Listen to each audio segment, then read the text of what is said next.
একটা পাতি নেতা ছিল, নাম হলো আমর। প্রতিমার সামনে গেল, লাত, হুজ্জা, দেবদেবী, সরস্বতী, রাধাকৃষ্ণ, এগুলোর সামনে যায়া প্রতিশ্রুতি করতেছে। কি ওয়াদা করতেছে?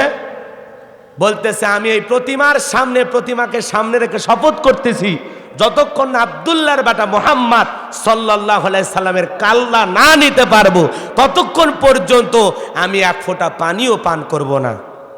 নাউজুবিল্লাহ বলবেন না? আর একটু জোরে বলবেন না? নবীর মাথা আনতে যাচ্ছে, নবীর কাল্লা আনতে যাচ্ছে, আর সাহস কি? তাও আবার দোয়া আছে কার কাছে? প্রতিমার কাছে। কথা কন না কে? কথা কন না কে? বোঝেন কথা? বোঝেন? এইবার বাজান গো, আমার লম্বা হবে, আমি লম্বা করতে পারবো না। মক্কার মহাবীর আমর কাফের প্রতিমার সামনে দাঁড়ায় ওয়াদা করলো, যতক্ষণ আব্দুল্লাহর বেটা মুহাম্মাদের কাল্লা না নিতে পারবো, ততক্ষণ পর্যন্ত আমি এক ফোঁটা পানিও স্পর্শ করব না। এই কথা বলে সঙ্গী সাথীদেরকে নিয়ে বিশ্ব নবীর মাথা নেওয়ার জন্য রওনা করলেন মদিনার দিকে। এই খবর আল্লাহ রাব্বুল আলামিন বিশ্ব নবীর কান পর্যন্ত পৌঁছায়া দিলেন। নবীজি যখন জানতে পারলেন মক্কার মহাবীর আমর আমার মাথা নেওয়ার জন্য রওনা করেছে, কি করা যায়, কি করা যায়, টেনশনে পড়ে গেলেন। সাহাবায়ে কিরামদের সামনে কথা বলবেন সেই চিন্তা পড়ে গেলেন। হযরত ওসমান আর কয়েকজন সাহাবী সামনে বসা ছিল। এইবার দেখে বলে, ও আমার সাহাবীরা, মক্কার মহাবীর আমর আমার মাথা নেওয়ার জন্য মদিনার দিকে রওনা করেছে, তোমরা বলো কি করা যায়? এ বাজান গো, আমার ভালো করে বোঝার চেষ্টা করবেন। নবীর নরম সাহাবী হযরত ওসমান রাদিয়াল্লাহু তাআলা ডেকে বলে, নবী গো, ও নবী, আপনার মাথা নেওয়ার জন্য রওনা করেছে, আপনি একটু আল্লাহর কাছে দোয়া করে বলেন, ওই আমর আপনার কাছে পৌঁছার আগে আল্লাহ পাক যেন দুনিয়ার থেকে তার বিদায়ের ঘন্টা বাজায় দেয়। নরম মানুষ সব সময় দোয়ার পক্ষে, কথা বলেন ঠিক কিনা?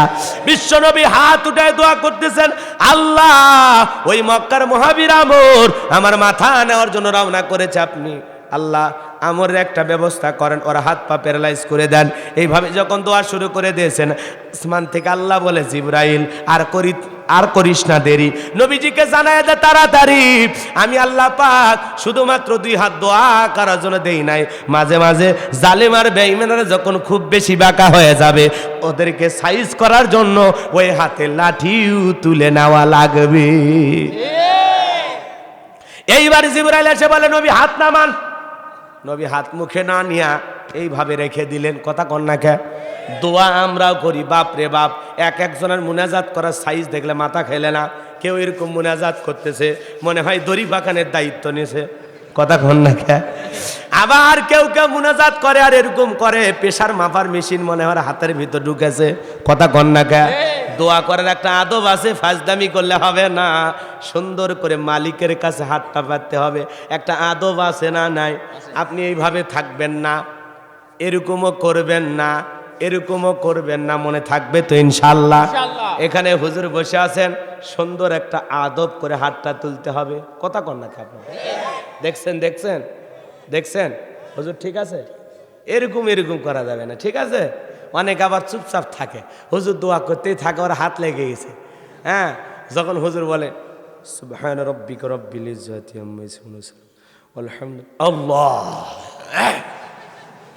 মানে ওর ভাব সাপ দেখে মনে হয় এতক্ষণ মুনাজাতে কান্দে ফেলে দিছে। এই চালাকি কইরা নিজেকে নিজেই ফাঁকি দিতেছো।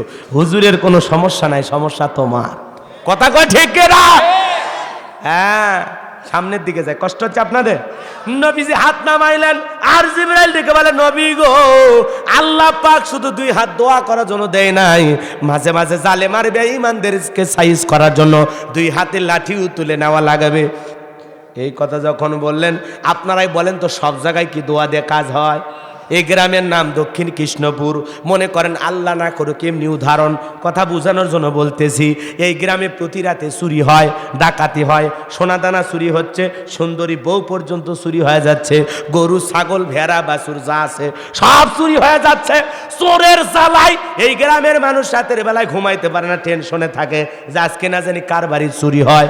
এইবার একজন যুবক খুব বুদ্ধিমান ভালো ছেলে, ও 10 কেজি জিলাপি নিয়ে আসা ইমাম সাহেবকে বলতেছে, হুজুর একটু দোয়া করে দেন, আল্লাহ যেন চোরের হাত থেকেই গ্রামের মাল সম্পদকে হেফাজত করে। হুজুর 10 কেজি জিলাপি পায়া এশার নামাজ পড়ে দোয়া করে বলতেছে, আল্লাহ আল্লাহ, এই দক্ষিণ কৃষ্ণপুরে প্রচুর চুরি বেড়ে গেছে, আল্লাহ চোরের হাত থেকে গ্রামের মানুষকে হেফাজত করো। সুন্দর করে দোয়া করতেছে, চোরও হাত তুলে বলতেছে আমিন আমিন আমিন। কারণ চোর তো অন্য গ্রামের না, ওই গ্রামের 2-4 জন আছে না নাই? হুজুর যদি ওই জায়গায় জিলাপি পাই আল্লাহর কাছে হাত না তুলে বলতো, এ যুবকেরা, চোরের হাত থেকে যদি দক্ষিণ কৃষ্ণপুরের গরু ছাগল টাকা পয়সা সোনা দানা গহনা সুন্দরী স্ত্রী রক্ষা করতে চাও, এই গ্রামে ঢোকার 4টা রাস্তা আছে, 4 রাস্তার মোড়ে 4 জন করে যুবক বাংলার লাঠি নিয়া মাগরিব থেকে ফজর পর্যন্ত দাঁড়ায় ডিউটি করবা। চোরকে দেখা মাত্রই ওই লাঠি দিয়ে এমন কায়দায় মার দিবা, বাপ দাদার নাম যেন ভুলে যায়, 3 মাস যেন হাসপাতালে অজ্ঞান হয়ে থাকে। বলেন তো চোর হাত তুলে আমিন কবে নাকি তওবা করে ভালো হবে? এজন্য চুরি দোয়া করে বন্ধ হবে না, চোরের জায়গা শক্ত আইন লাগবে। কথা কোন ঠিক কিনা? এই জন্য বাজানো গো আমার নবীকে জিবরাইল বলে, নবী গো, দোয়া দিয়ে কোনো কাজ হবে না, আপনার সাহাবীদের মধ্যে আপনি ঘোষণা করেন, আপনার সাহাবীদের মধ্যে এমন কেউ কে আছে যে আমরের সামনে দাঁড়ায় মোকাবেলা করবে? নবীজি ডেকে বলে, আমার সাহাবীরা, ওই মক্কার মুহাজির আমর আমার মাথা নেওয়ার জন্য রওনা করেছে, তোমাদের মধ্যে এমন কেউ কে আছো যে আমরের সামনে দাঁড়ায় মোকাবেলা করবা? নবীর কোনো সাহাবী দাঁড়ায় না, হযরত আলী দাঁড়ায় গেছে। আলী দাঁড়িয়ে গেছে যখন, নবী ডেকে বলে, আলী রে, তুমি ছোট মানুষ, না বুঝে কেন দাঁড়াইছো? তুমি কি জানো ওই আমর একবেলা খাবার খাই 21 কেজি 3.5 মণ ওজনের তরবারি নিয়ে যুদ্ধ করে, এত বড় বীর, তুমি ছোট মানুষ না বুঝে কেন দাঁড়াইছে? বসো। হযরত আলী বসে গেলেন। নবীজি দ্বিতীয়বার বললেন, ও আমার সাহাবীরা, কেউ কে আসো আমরের মোকাবেলা করবা? নবীর কোনো সাহাবী দাঁড়ায় না, আবারও হযরত আলী দাঁড়ায় গেছে। বলেন আল্লাহু আকবার। নবী ডেকে বলে, আলী রে, তোর কি জানে মায়া দয়া নাই? বস বস আলী বস। হযরত আলী আবার বসলেন। নবীজি তৃতীয়বার যখন বললেন, আবারও হযরত আলী দাঁড়ায় গেছে। নবী এইবার 2টা হাত বাড়ায় বলে, আলী রে, আয় আয়, তুই আমার বুকের ভিতরে আয়। এই কথা বলে বিশ্ব নবী হযরত আলীকে বুকের ভিতরে নিয়ে ডেকে বলে, আলী রে, তোর জানি কি একটু মায়া দয়া নাই? এত বড় বীরের সামনে একাই কেমনে যেতে চাস? হযরত আলী ডেকে বলে, নবী গো, আপনি খালি দোয়া করে ছেড়ে দেন, আমার বিশ্বাস ওই আমর আপনার চেহারা দেখার আগে আমি আমরকে জমিন থেকে বিদায় করে দেব। বলেন আল্লাহু আকবার। ইমানের একটা পাওয়ার আছে না নয়? যে ইমান প্রয়োজনে জ্বলে ওঠে না, যে ইমান সত্য ন্যায়ের কথা বলে না, যে ইমান অন্তরে নাই, যে ইমান অন্তরে নাই, মুখে ফোটায় কথার কলি, কিভাবে তারে বলো ইমান বলি, কিভাবে তারে বলো ইমান বলি। যে ইমান প্রয়োজনে জ্বলে ওঠে না, যে ইমান সত্য ন্যায়ের কথা বলে না। আল্লাহর কোরআনের বিরুদ্ধে কথা বলা হয়, আপনার ইমান একটু জ্বলে ওঠে না। একটা তাকবীর দেওয়ার জন্য জীবনে মস্তান বাজারে গেলেন না, আপনার ইমান 6 বছর আগেই ঘুমাইছে। এ কথা কর নাকি আপনারা? রসুলের বিরুদ্ধে কটূক্তি করা হয়, রসুলকে নিয়ে বাজে মন্তব্য করা হয়। আপনি এমন ইমানদার, আপনি জীবনে কোনোদিন রাজপথে একটা বিবৃতিও দিলে না, একটা মিছিলেও বের হলেন না। ইমানের পাওয়ার থাকলে কোরআন সুন্নাহর বিরুদ্ধে, কোরআন সুন্নাহর বিরুদ্ধে যখন উল্টা পাল্টা কিছু হবে, প্রতিবাদ করার জন্য রাজপথে যাওয়া লাগবে। এটা মুসলমানের দেশ, এখনো এই দেশে বলে রাষ্ট্র ধর্ম ইসলাম, এটা গাঁজাখুরি কথা। নাউজুবিল্লাহ বলবেন না? মুসলমানেরা যদি অ্যাক্টিভ থাকতো, প্রত্যেকটা মুসলমান যদি আমরা ঐক্যবদ্ধ থাকতাম, এদেশে কোন নাস্তিক কোরআন সুন্নাহর বিরুদ্ধে একটা শব্দ উচ্চারণ করার সাহস পেত না। কিন্তু আপনার আমার এই ইমান যে ঘুমাইছে, কে ঘুমাইছে? কথা কন্যা কে বাজান? হযরত আলী বিশ্বনবী ডেকে বলে, আলী রে, খালি হাতে দোয়া করলে হবে না, এত বড় বীরের সামনে যাবি, তরবারি দরকার আছে। এইবার বিশ্বনবী ডেকে বলে, ওসমান, তুমি বাড়ি থেকে একটা তরবারি নিয়ে আসো। ওসমান ডেকে বলে, গো ও নবী, আমার বাড়িতে একটা তরবারি আছে 27 ইঞ্চি লম্বা। বিশ্বনবী ডেকে বলে, তাড়াতাড়ি নিয়ে আসো। হযরত ওসমান তরবারি নিয়ে আসলেন। বিশ্বনবী হযরত আলীর হাতে তরবারি তুলে দিলেন। দেওয়ার পরে হযরত আলীকে দোয়া করে ছেড়ে দিলেন। হযরত আলী তরবারি পাওয়া মাত্রই মারছে দৌড়। নবী ডেকে বলে আলী রে এত জোরে কেন দৌড়াও? আলী ডেকে বলে নবী গো, আপনাকে হত্যা করার ঘোষণা করে, আপনার মাথা নেওয়ার কথা ঘোষণা করে অনেক আগেই রওনা করেছে। আমি চাই আপনার কাছে পৌঁছার আগে আমি ওরে দুনিয়ার থেকে বিদায় করে দেব। বলেন আল্লাহু আকবার। এই কথা বলে হযরত আলী মারছে দৌড়, দৌড়াইতে দৌড়াইতে দৌড়াইতে ঠিক আমরের মুখোমুখি হয়ে গেছে। বাজান গো আমার যখন মুখোমুখি হয়ে গেছে, আলীকে দেখা আমর তখন ডেকে বলতেছে আলী রে তুমি ছোট মানুষ কেন আমার সামনে দাঁড়াইছো? হযরত আলী বলতেছে ছোট না বড় পরে বুঝাইতেছি। মারহাবা বলবেন না? রাগ করতেছেন? ছোট মরিচের ঝাল বেশি, কথায় আছে না, ছোট মরিচের ঝাল বেশি।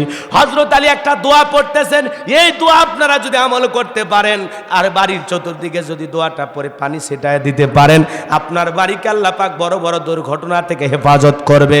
হযরত আলী তরবারি দিয়া দোয়া পড়তেছে আর দাগটা টানতেছে, দোয়া পড়তেছে আর দাগটা টানতেছে, দোয়া পরে এরকম দাগ টানতেছে। দাগটা নাকটানা বোঝেন তো, বগুড়ার মানুষ কষ্ট হচ্ছে না আপনাদের? এইরকম দাগ টানতেছে। দাগ টানা যখন শেষ হয়ে গেল, তরবারিটা উঁচু করে বলে এই কাফেরের বেটা আমর, তোর যদি সাহস থাকে খালি দাগটা পার হয়ে দেখা, এ আয় খেলা হবে, আয় আয় আয় মারহাবা কোন? বাপের যদি বেটা হয়ে থাকিস খালি দাগটা পার হয়ে দেখা, এ আয় আয়। মারহাবা বলবেন না? এ যুবক তোমাদের মন খারাপ নাকি? খেলা দেখছো আজকে নাকি? এই করছে হ্যাঁ দেখছি। খেলার কি খবর? আর পাকিস্তান ঠকছে আর ইংল্যান্ড বিশ্বকাপ জয় করছে। বাহ কি নিউজ গো। আচ্ছা ঠিক আছে, তাহলে হযরত আলী কি বলতেছে, এই কাফেরের বেটা খালি আয় আয় আয়। মারহাবা বলবেন না? হযরত আলী আর আমর এই জায়গায় বাজা বাজা ভাব। ঘটনাটা কি বলবো না দোয়া করে দেব? কারা কারা শুনবেন দেখি তো দুহাত তোলে। লিল্লাহে তাকবীর। একটু সাথে আওয়াজ না, লিল্লাহে তাকবীর। হাত নামান। ওই আপনি কার দিকে রক্ত চক্ষু দিয়ে তাকান? আমরা মুসলিম জাতির পিতা ইব্রাহিমের সন্তান, যে ইব্রাহিম আল্লাহর খুশির জন্য নমরুদের অগ্নিকুণ্ডে পুড়তেও রাজি। আপনি কাকে চোখ রাঙানি দেখান? আমরা ইসমাইলের ভাই, যে ইসমাইল আল্লাহর খুশির জন্য ছুরির নিচে জবাই হইতেও রাজি। আমরা মা হাজেরার সন্তান, যে মা হাজেরা তার হাজার ইসমাইলকে আল্লাহর খুশির জন্য জবাই করতে রাজি। বিদায় কোনো হুমকি ধুমকি দেখায় কোনো লাভ হবে না, কথা বলেন ঠিক কিনা? এই জন্য পরিষ্কারভাবে একটি কথা বলতে চাই, আজকের আলোচনা সভাপতি স্যারের মতো হবে না, প্রধান অতিথির মতো হবে না, মাহফিল কমিটির মতো হবে না, বক্তার মতো হবে না, শ্রোতাদের মতো হবে না। আল্লাহর কোরআন যা বলবে গোলাম রব্বানি তাই বলবে। এতে কে খুশি কে বেজার ওইটা দেখার টাইম নাই, কথা বলেন ঠিক কিনা? যুগে যুগে নবী রাসূলের দাওয়াতি কাজ করেছেন, তাদের দাওয়াতি কাজেও কাফের বেঈমানরা বাধার প্রাচীর তৈরি করে দিয়েছিলেন। এরপরে আল্লাহর পয়গম্বরেরা শত বাধার প্রাচীরকে ভেঙে আল্লাহর জমিনে আল্লাহর পথে মানুষকে দাওয়াত দিয়েছেন, কথা বলেন ঠিক কিনা? আপনার আমার নবী কালেমার দাওয়াত দিতে গিয়ে, কোরআনের প্রচার করতে গিয়ে মার খেয়েছেন, রক্ত ঝরিয়েছেন। দিন প্রতিষ্ঠিত করার জন্য সাহাবায়ে কেরাম জীবন দিয়েছেন, রক্ত দিয়েছেন। ও বাংলার মুসলমান, আল্লাহর জমিনে আল্লাহর দ্বীনকে প্রতিষ্ঠিত করার জন্য যদি নবীদের মতো সাহাবায়ে কেরামদের মতো বুকের তাজা রক্ত দিতে হয় আল্লাহর কোরআনের জন্য, দ্বীনের জন্য, ইসলামের জন্য, কারা কারা বুকের তাজা রক্ত দিতে রাজি? দুহাত তুলে আল্লাহকে দেখান।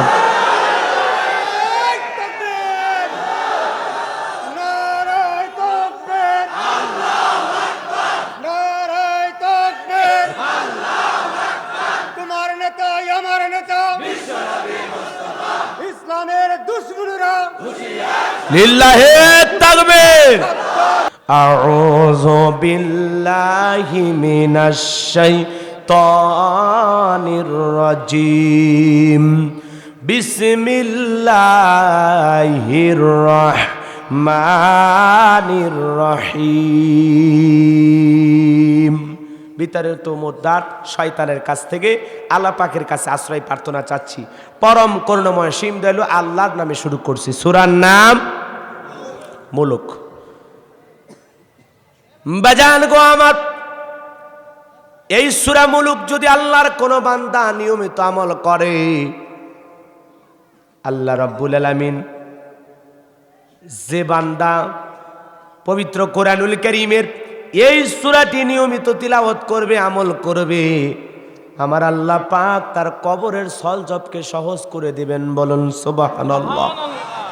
শুধু তাই নয়, কঠিন কিয়ামতের ময়দানে যে ব্যক্তি এই সূরা মুলুক নিয়মিত তিলাওয়াত করবে, কঠিন কিয়ামতের ময়দানে ওই বিচার দিবসে এই সূরাটি ওই তিলাওয়াতকারী ব্যক্তির পক্ষে আল্লাহর দরবারে সুপারিশ করবে। আপনাকে জান্নাতে নিয়ে যাওয়ার জন্য আমার আল্লাহর সাথে ঝগড়া করবে। মারহাবা কর। এই বান্দারে জান্নাত দেয়া লাগবে।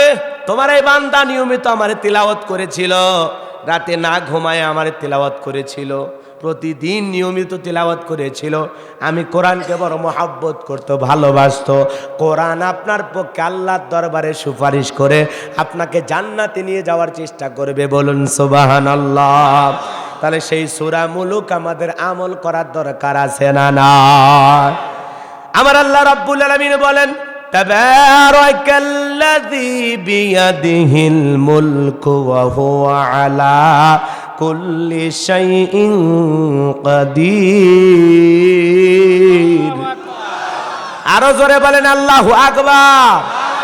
আমার আল্লাহ রাব্বুল আলামিন বলেন, মহামান্বিত সেই সত্তা যার হাতে সর্বময় কর্তৃত্ব, রাজত্ব পাওয়ার ক্ষমতা, তিনি হলেন সর্ববিষয়ে শক্তিবান। বলেন আল্লাহু আকবার। আরো জোরে বলেন আল্লাহু আকবার। তাহলে বলেন তো বাজান, আকাশ আর জমিনের একমাত্র মালিক কে? লিল্লাহি মুলকুস সামাওয়াতি ওয়া মা ফিল আরদ। আল্লাহু আকবার বলেন। আকাশ আর জমিনের একচ্ছত্র মালিক আমার আল্লাহ। আকাশ আর জমিনে আল্লাহর সমকক্ষ, আল্লাহর চাইতে বড় আর কেউ আছে? জোরে বলেন আছে। ওয়ালাম ইয়াকুল্লাহু কুফুয়ান আহাদ। আল্লাহু আকবার বলেন। আকাশ আর জমিনে আল্লাহর সমকক্ষ, আল্লাহর সমতুল্য আর কেউ। তাহলে বলেন তো, সকল ক্ষমতার একমাত্র মালিক কে? আরো জোরে কোন। আকাশের মালিক কে? জমিনের মালিক কে? সকল পাওয়ার, রাজত্ব, ক্ষমতা সবকিছু কার হাতে? আল্লাহর কুদরতি হাতে। কথা বলেন ঠিক কিনা? এই পৃথিবীর ভূখণ্ডে আল্লাহ রাব্বুল আলামিন অনেক মানুষকে পাওয়া, রাজত্ব, ক্ষমতা দেয়। কথা বলেন না কেন? ক্ষমতা দেওয়ার মালিক কে? আরো জোরে বলেন। আমার আল্লাহ পাক বলেন, কুলিল্লাহুম্মা মালিকাল মুলকি তুতিল মুলকা মান তাশাউ ওয়া তানজিউল মুলকা মিম্মান তাশা ওয়া তুইজ্জু মান তাশাউ ওয়া তুযিল্লু মান তাশা বিয়াদিকাল খায়র ইন্নাকা আলা কুল্লি শাইইন কাদির।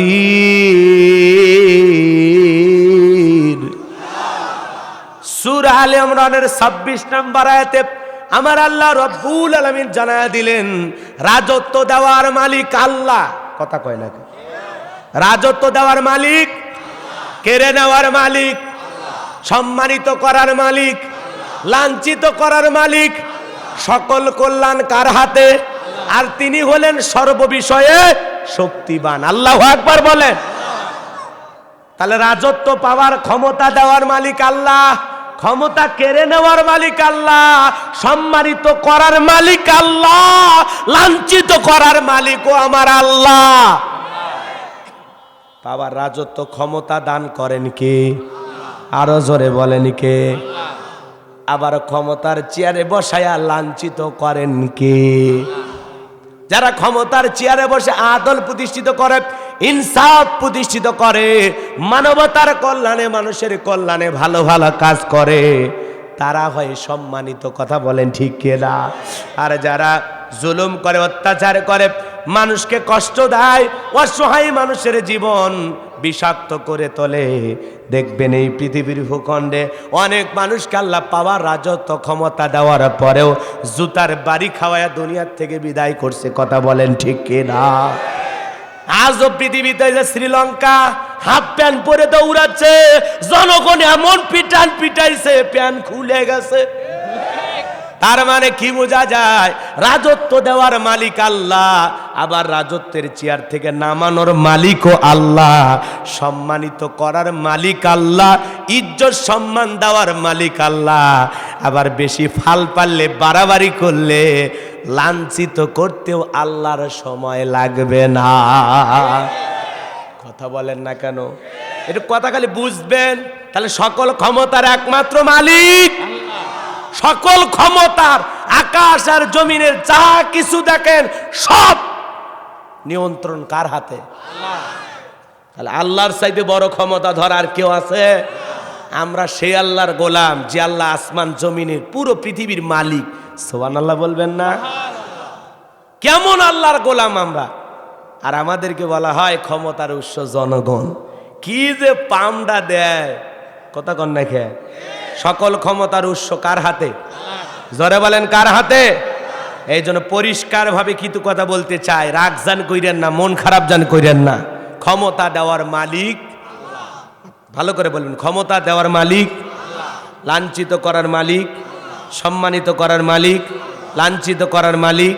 তাহলে যে আল্লাহ ক্ষমতার চেয়ারে বসায়, বেয়াদবি করলে সে আল্লাহ আবার ক্ষমতার চেয়ার থেকে নামায় দেয়। আর সে নামান কিভাবে নামায় আপনারা তো বোঝেনি, আরো আলোচনার মাধ্যমে বুঝাইয়া দেওয়া হবে ইনশাআল্লাহ। কষ্ট হচ্ছে? কিন্তু খবরদার আমার কথা কেউ গায়ে মাখবেন না। ওয়াজ হবে কোরআন আর হাদিস থেকে, আর ঘটনা কাহিনী যা বলবো কোন দেশের সেটাও বলতেছি। আপনি মিশাই ভুল ভাল বুঝবেন না, আমি আপনাদেরকে চিনিও না, বুঝিও না। কথা কন না কে? এক মাহফিলে আমারে বলতেছে, হুজুর বুঝলি তো দেশের অবস্থা খারাপ, এখন কি ওয়াজ ধরবেন হুজুর, কি ওয়াজ করবেন, আমরা তো খুব বেকায়দায় আছি। তাই আমি বলতেছি তাহলে বিবাহ সম্পর্কে আলোচনা করি। খুবই ভালো সাবজেক্ট হুজুর, এটা নিয়ে ওয়াজ করেন, বিবাহের বিষয় নিয়ে আলোচনা করেন। ঠিক আছে, বিবাহের আলোচনা করতেছি, সুন্দর করে আলোচনা করতে করতে যেই যৌতুকের আলোচনা ধরছি, খপ করে সভাপতি হাত চাপে ধরছি। একজন বলতেছে, হুজুর আর কই না। কে? কয় সভাপতি কয়েকদিন আগে ছেলেরে বিয়ে করেছে, 5 লাখ টাকা নগদ গনে নিয়েছে। বোঝেন না কথাতে? যাবেন কোন দিকে? বিবাহের ওয়াজ, সেখানে যৌতুক নিয়েছে 5 লাখ টাকা। তাহলে আপনি বিয়ের ওয়াজ করে শান্তি পাবেন? সভাপতি বেজার হয়ে যাবে। এই জন্য ওয়াজ করা খুব কঠিন। ওয়াজ করবো একদিকে, ওরা নিয়ে যায় একদিকে। কথা বোঝেন নাই? তো এই জন্য গায়ে কাদা মাখবেন না। আমি আপনার গায়ে কাদা মাখাতেও আসি নাই, কাদা সরাসরি করতে আসি নাই। কোরআন এবং হাদিসের আলোকে পরিষ্কার একেবারে ক্লিয়ার কিছু কথা আপনার সামনে, নির্ভেজাল কিছু কথা বলার চেষ্টা করবে ইনশাআল্লাহ। আমার আল্লাহ বলেছেন, রাজত্ব দেওয়ার মালিক আমি আল্লাহ, রাজত্ব কেড়ে নেওয়ার মালিক আমি আল্লাহ, সম্মানিত করার মালিক আমি আল্লাহ, লাঞ্ছিত করার মালিক আমি আল্লাহ। বিয়াদিকাল খায়র, সকল কল্যাণ আমার হাতে। ইন্নাল্লাহ আলা কুল্লি শাইইন কাদির। কথা কন না কে? নিশ্চয়ই সকল ক্ষমতা কার হাতে? আল্লাহর হাতে। বাস, কথা ক্লিয়ার। না হলে আজকে কোরআন খুলে দেখেন, মেলে কিনা, আপনার বাড়িতেও আছে। কথা কন ঠিক কিনা? তারপরেও যদি আয়াত, সূরার নাম এগুলো বলেও যদি আপনি মনে করেন হুজুর মনে আমারে বলতেছে, তাহলে দুলে ভাই আপনারে বুঝানোর ক্ষমতা আমার নাই। সম্মানিত ভাইয়েরা আমার, এই জন্য আল্লাহ রাব্বুল আলামিন বলেন, তাবারাকাল্লাযী বিয়াদিহিল মুলকু ওয়া হুয়া আলা কুল্লি শাইইন কাদির। মহামান্বিত সেই সত্তা যার হাতে সর্বময় কর্তৃত্ব, রাজত্ব পাওয়ার ক্ষমতা, তিনি হলেন সর্ববিষয়ে শক্তিবান। তাহলে বলেন তো সকল ক্ষমতার একমাত্র মালিক কে? আল্লাহ। অনেকে বলতেছেন হুজুর পৃথিবীতে অনেক মানুষকে আল্লাহ ক্ষমতা দেয়, এরা কি? এরা হলো ভাড়াটিয়া। কথা কন না কে? বগুড়া শিবগঞ্জের একটা ছেলে ঢাকায় চাকরি করে, ঢাকা মগবাজারে একটা ফ্ল্যাট ভাড়া নিয়ে ঘুমায়, 10 তলা বিল্ডিং, একটা ইউনিট ভাড়া নিয়ে ঘুমায়। 5 বছর থাক আর 10 বছর থাক, ছেলেটা কি? কথা বোঝেন না? ওই ছেলেটা ওই বাড়িতে কি থাকে? ভাড়া থাকে, ও ভাড়াটিয়া। ও যদি 20 বছরও চাকরি করে ঢাকা শহরে, ও মগবাজারে ওই বাড়ির মালিক হতে পারবে না। ও ছোট্ট একটা ইউনিট ভাড়া নিয়ে মাসে মাসে কিছু টাকা দিয়ে কিছুদিনের জন্য থাকার অনুমতি পাইছে। কথা কোন ঠিক কেনা? এই পৃথিবীর ভূখণ্ডে আল্লাহ পাক কাউকে 5 বছর ক্ষমতা ভাড়া দেয়, কাউকে 10 বছর ভাড়া দেয়, কাউকে 100 বছরও ভাড়া দেয়, কিন্তু মনে রাখবেন ও 1000 বছর ক্ষমতায় টিকে থাক না কেন, ওর জীবনের বিদায়ের ঘন্টা একদিন বাজবেই। কথা বোঝেন নাই? এই পৃথিবীতে কেউ চিরস্থায়ী না, সবাইকে যেতে হবে। এজন্য আল্লাহ পৃথিবীর মানুষকে ক্ষমতা কিছুদিনের জন্য ভাড়া দেয়। এখন ভাড়া পাওয়ার পরে কেউ যদি মনে করে কি হলাম রে, কি ছিলাম রে, মনে হয় মরে যাব তাও সিয়ের কামড়ে ধরে থাকবে। কথা কোন ঠিক কিনা? এরকম চিন্তা ভাবনা করলে হবে না।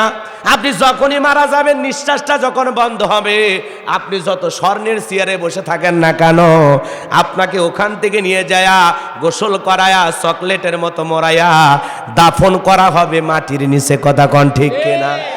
এজন্য বড়াই করা যাবে না। কত রাজা বাদশাহ, আমির উমর, শাহেনশাহ পৃথিবী থেকে বিদায় নিয়েছে।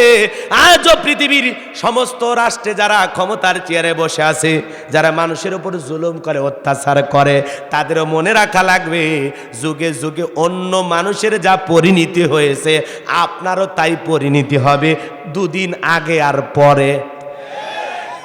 এইবার শোনেন, পুরো পৃথিবীতে আল্লাহ পাক 4 জন মানুষকে পুরো পৃথিবীর ক্ষমতা দিয়েছে।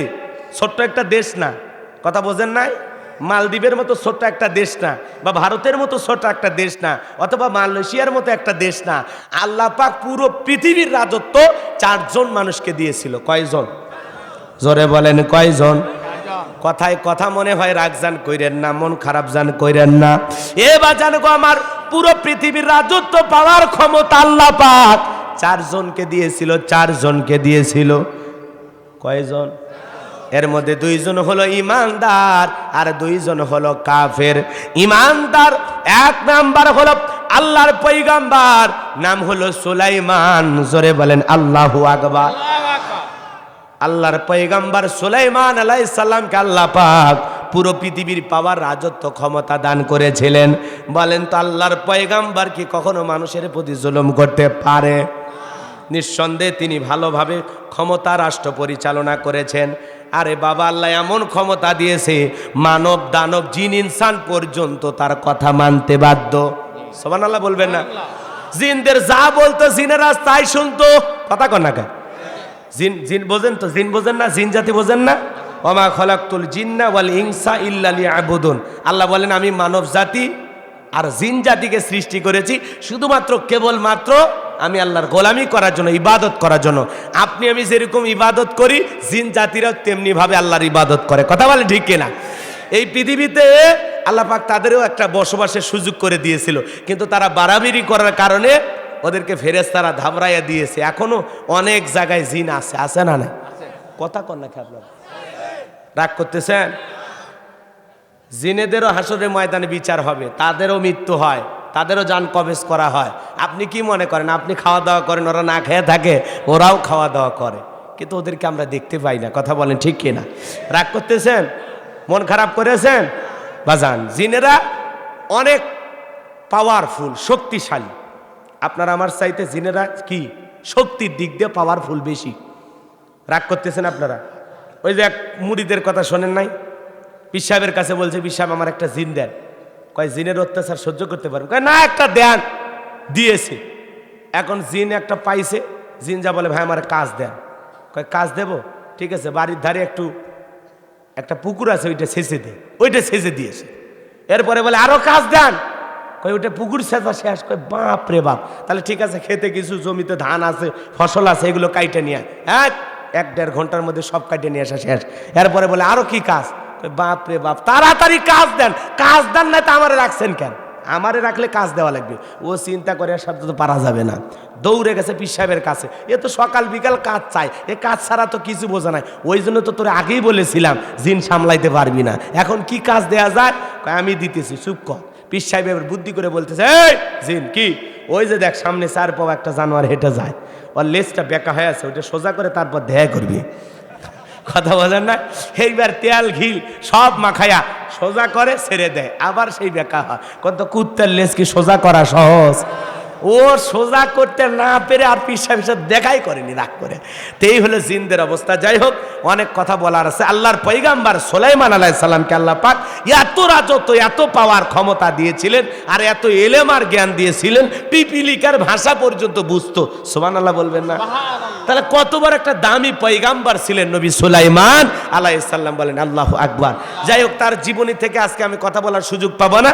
যেই কথাটা উদ্দেশ্য করে আমার এই আয়াত তিলাওয়াত করা, সেই দিকে তো যাওয়া লাগবে। কথা বলেন ঠিক কিনা? এ বাজার গো আমার, আল্লাহর পয়গাম্বার সুলাইমান আলাইহিস সালামকে আল্লাহ পুরো পৃথিবীর রাজত্ব পাওয়ার ক্ষমতা দিয়েছিলেন। এরপরে দুই নাম হলো বাদশা জুলকারনাইন, যাকে আল্লাহ রাব্বুল আলামিন পুরো পৃথিবীর রাজত্ব পাওয়ার ক্ষমতা দিয়েছিলেন।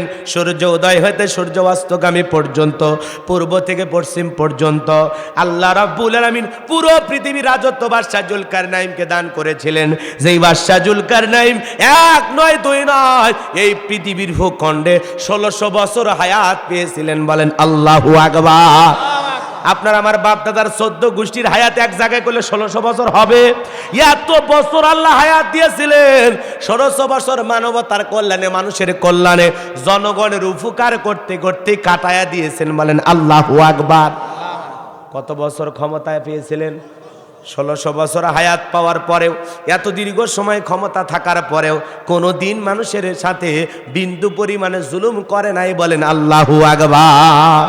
এ বাজান, হৃদয়ের কান পেতে কথাগুলো শুনে যান। যে কথা বলতে চাচ্ছিলাম, এই পুরো পৃথিবীর রাজত্ব আল্লাহ পাক দুইজন কাফেরকে দিয়েছিলেন। একজন কাফের নাম হলো জালেম বাদশা বখতেনাসর। কি নাম? বখতেনাসর। কথা বলেন না, কারো রাগ করতেছেন আপনারা? আজকে তো ছোট ছোট মানুষের গরম এলাকায় থাকা যায় না, বোঝেন না? ছোট মানুষ বোঝেন না? ছোটখাটো পাতি নেতা, তার গরমে থাকা যায় না। এত গরম, বাপ রে বাপ, মানে দিন দুপুরে মানুষ কি যে করবি ও নিজেও জানে না। এত গরম দেখায় না ভাই, এত গরম দেখায় না। যারে তারে বলে তুই আমার চিনিস, আমি উমুক না, তার আপন খালাতো বোন, তার ছোট মেয়ে বিয়ে করেছি, তার স্বামী, বিরাট বড় পরিচয়। কথা কন না কে? যারে তারে যখন তখন বলে এই তোরে শেষ করে ফেলে দেবো রে, সকাল বিকেলের মধ্যে তোকে তো আমি লাশ বানাই দেবো। বাপ রে বাপ, যারে তারে বলে খাইয়ে ফেলে দেবো। আছে না? না এরকম? আমাদের দেশের না, বিদেশের কথা বলতেছে, ভারত। আছে না? আছে না? বাপ রে বাপ ভাই, এত গরম দেখায় না। আল্লাহ যদি 3 বার বমি দেয় আর পিছনের দরজা একবার ঢিল করে দেয়, দাঁড়িয়ে থাকতে পারবেন না। কথা বলেন ঠিক কি না? শহীদ জাহ মেডিকেল কলেজ হাসপাতালে ভর্তি হয়ে গেছে। এইবার সকালবেলা স্ত্রী দেখতে যা বলতেছে, সেলিমের বাপ তোমার শরীরের কি অবস্থা? কয় মা তুই দোয়া কর। বড় ছেলে দুপুরবেলা দেখতে গেছে, আব্বা শরীরের কি অবস্থা? কয় ভাই তোমাকে চিনতে পারলাম না। আল্লাহ যদি পাতলা পায়খানার বমি দেয়, বউ বাচ্চাকে না টাইম দেবে না। কথা কয় ঠিক না? এই পাতলা পায়খানার বমি হলে কি দাঁড়িয়ে থাকতে পারবে? শুয়ে থাকা লাগবে, শরীরে শক্তি নেই। কথা কন ঠিক না? এই জন্য বেশি গরম দেখাবেন না। যাই হোক, একটা কথা মনে পড়ছে, বলবো, 2-3 মিনিট লাগবে, বলবো, রাগজান কইরেন না। যে জালেম বাদশার কথা বলতে চাচ্ছিলাম, ভুলে গেছেন? এ বাজান গো আমার, জালেম বাদশা বখতেনাসরের জামানায় আল্লাহ রব্বুল আলামিন তার একজন পয়গাম্বারকে পাঠাইছিলেন। সেই পয়গাম্বারের নাম হলো দানিয়েল আলাইহিস সালাম। কথা ভুলে গেলে চলবে না। কি বলতে চাচ্ছিলাম? তাবারাকাল্লাযী বিয়াদিহিল মুলকু ওয়া হুয়া আলা কুল্লি শাইইন কাদির। মহামান্বিত সেই সত্তা, যার হাতে সর্বময় কর্তৃত্ব, রাজত্ব পাওয়ার ক্ষমতা, তিনি হলেন সর্ববিষয়ে শক্তিমান। বলেন আল্লাহু আকবার। আল্লাহ রাব্বুল আলামিন তখন ওই জামানায় একজন পয়গাম্বারকে পাঠায়া দিয়েছিলেন। ওই পয়গাম্বারের নাম হলো দানিয়েল আলাইহিস সালাম। বলেন আল্লাহু আকবার। আল্লাহর পয়গাম্বার বনি ইসরাইলদেরকে একত্রিত করে দাওয়াত দিলেন, ইয়া বানি ইসরাঈল আযকুরু নি'মাতি আল্লাতী আন'আমতু আলাইকুম ওয়া আন্নী ফাদ্দালতুকুম আলাল আলামিন। আল্লাহর পয়গাম্বার পয়গাম্বার ডেকে বলে, ও বনি ইসরায়েলের উম্মতেরা, ও বনি ইসরায়েলের মানুষেরা শোনো, তোমাদের বাপ দাদারা ছিল কৃতক দাস, মানুষের গোলাম, তোমাদের বাপ দাদারা ছিল চাকর। সেখান থেকে সেই গোলামির জীবন থেকে আল্লাহ পাক তোমাদের মুক্তি দিয়ে সচ্ছলতা দান করেছে, অভাব অনটন থেকে তোমাদেরকে মুক্ত করেছে। বিদায় অহংকার করো না, তোমরা গাছের পূজা করো না, মাছের পূজা করো না, এক আল্লাহর ইবাদত করো, এক আল্লাহর গোলামি করো।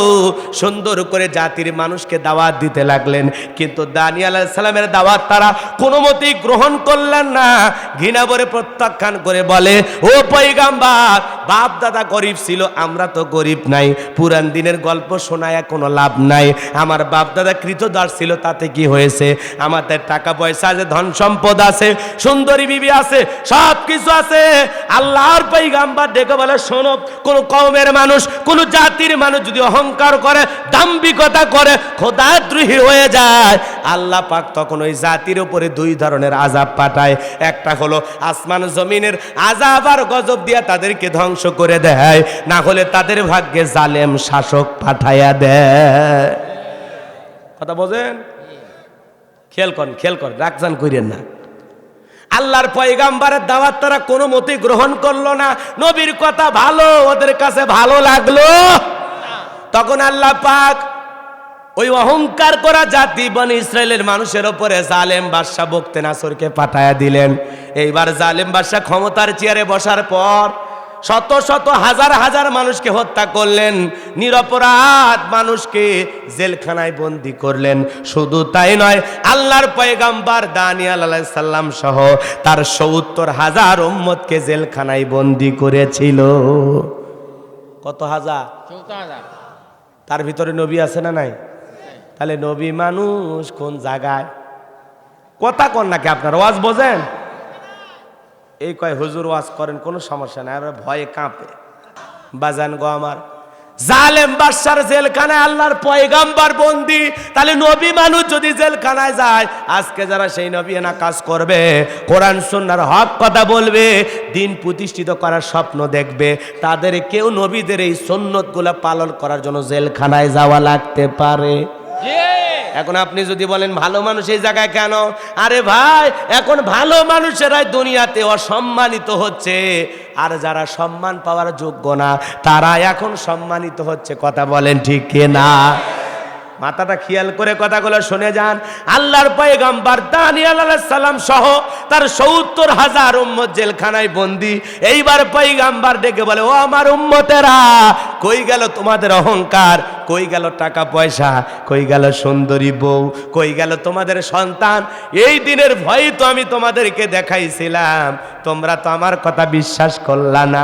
উম্মতেরা ডেকে বলে, নবী গো, আপনার কথা যে দিনের আলোর মতো ফলে যাবে, এত দ্রুত যে আমাদের ভাগ্যে দুঃখের দিন চলে আসবে, এটা তো আমরা টের পাই নাই, বুঝতে পারি নাই। ও পয়গাম্বার, বড় ভুল হয়ে গেছে, আর গাছের পূজা করব না, মাছের পূজা করব না, সূর্যের পূজা করব না, চন্দ্রের পূজা করব না, এখন থেকে আমরা এক আল্লাহর গোলামি করব। আপনি যা বলবেন আজ থেকে আমরা তাই আমল করব। শুধু দয়া করে জেলখানা থেকে মুক্তি করার একটা ব্যবস্থা বের করে দেন। আল্লাহর পয়গাম্বার দেখে বলে, শোনো, জেলখানা থেকে মুক্তি পাওয়ার ব্যবস্থা আমি অবশ্যই করব, তবে শোনো, সেটা আমি একা করলে হবে না। রাত্রি যখন 12টা পার হয়ে যাবে, গভীর রাত্রিতে আমি আল্লাহ বলে ডাক দেব, আর তোমরা সবাই মিলে আমার সাথে আল্লাহ বলে ডাক দেবে।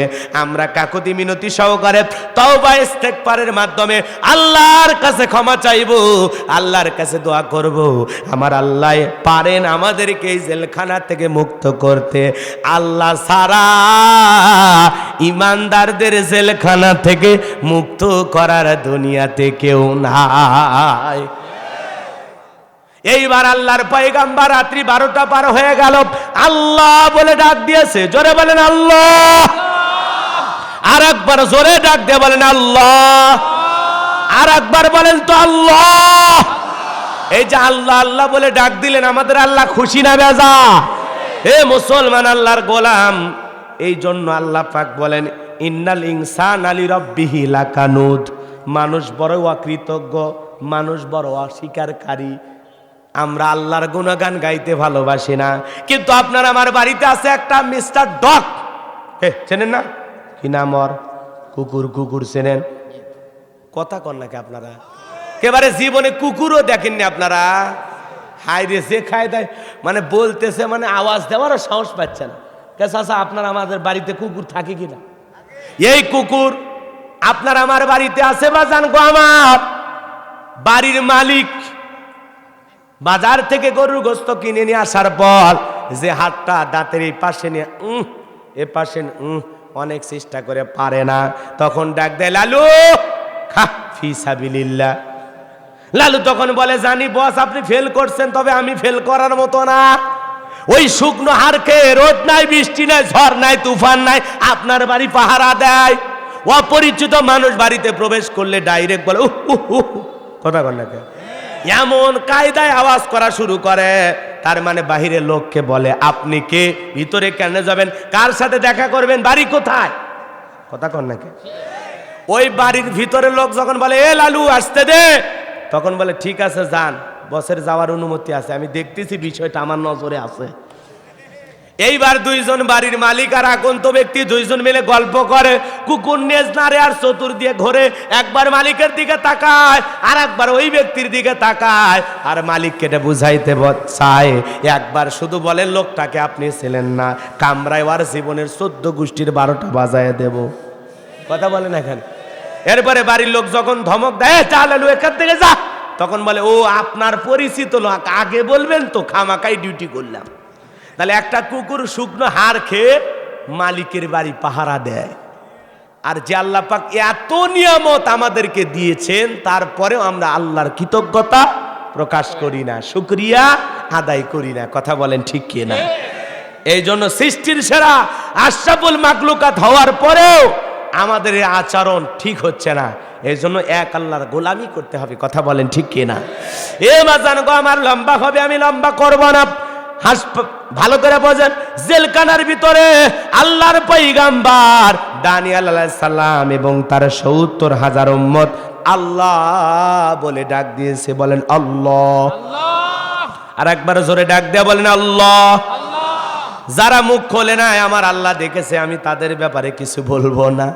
এদিক খেয়াল করেন বাজান, আল্লাহ বলে ডাক দিয়ে কাকুতি মিনতি সহকারে চোখের পানি ছেড়ে দিয়ে আল্লাহর পয়গাম্বার দোয়া করে বলে, আল্লাহ আমার উম্মতেরা নিজেদের ভুল বুঝতে পেরেছে গো মালিক।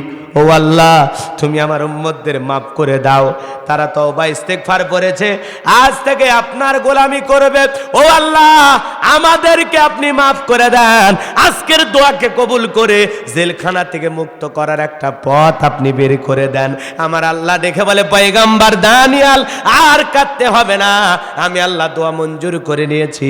আর ওয়াসিরেই এই জালেমের জেলখানা থেকে মুক্ত করার ব্যবস্থা করে দেব। বলেন আল্লাহু আকবার। এইবার আল্লাহ রাব্বুল আলামিন ওই জালেম বাদশা বুকতেনাসরকে গভীর রজনীতে মারাত্মক ভয়ঙ্কর একটা স্বপ্ন দেখায়া দিয়েছে। ওই স্বপ্ন দেখে জালেম বাদশা ঘুম থেকে লাফায় উঠছে। এ বাজান গো আমার, চিৎকার মেরে ঘুম থেকে লাফায় উঠছে। আশেপাশের মানুষ দৌড়ে এসে বলে, নেতা এত জোরে চিৎকার মারলেন, ব্যাপারটা কি? ডেকে বলে, চেহারা দেখে বোঝো না, আমি একটা ভয়ঙ্কর মারাত্মক স্বপ্ন দেখেছি। এই দেশের যত স্বপ্নের তাবির কারক আছে, যত গণক আছে, ওদেরকে তাড়াতাড়ি খবর দাও, আমি এই স্বপ্নের ব্যাখ্যা না জানা পর্যন্ত আর ঘুমাইতে পারবো না। এইবার হাজার হাজার স্বপ্নের তাবির কারক, গণক, জ্যোতিষী বাদশার দরবারে হাজির হয়ে গেল।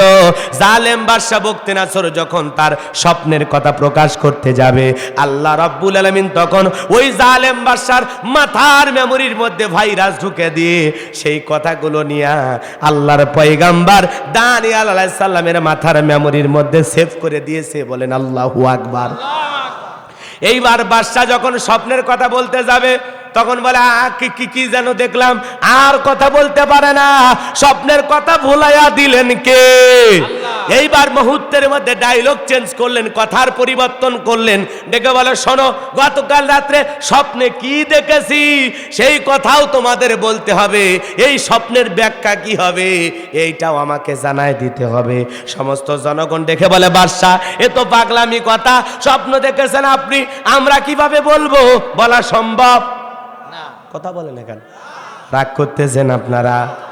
বলেন তো স্বামী স্ত্রী আপনারা দুইজন মিলে একই খাটে ঘুমান, আপনি স্বপ্নে কি দেখেন আপনার বউ জানে না, আপনার স্ত্রী স্বপ্নে কি দেখে আপনি জানেন না, আপনার বউরে রাইকা আপনি আর একটা মেয়ের এনে মস্তান ঘুরতে গেছেন, কথা কন না মস্তান ঘুরতেছেন, চটপটি ফুচকা খাইতেছেন, আপনার বউ যদি টের পাইতো আমারে বাদ দিয়া অন্য আর একটা নারী নিয়ে ঘুরতেছেন, বলেন তো আপনারা ঘুমাইতে দিত নাকি রাতের বেলায় মার শুরু হয়ে যেত?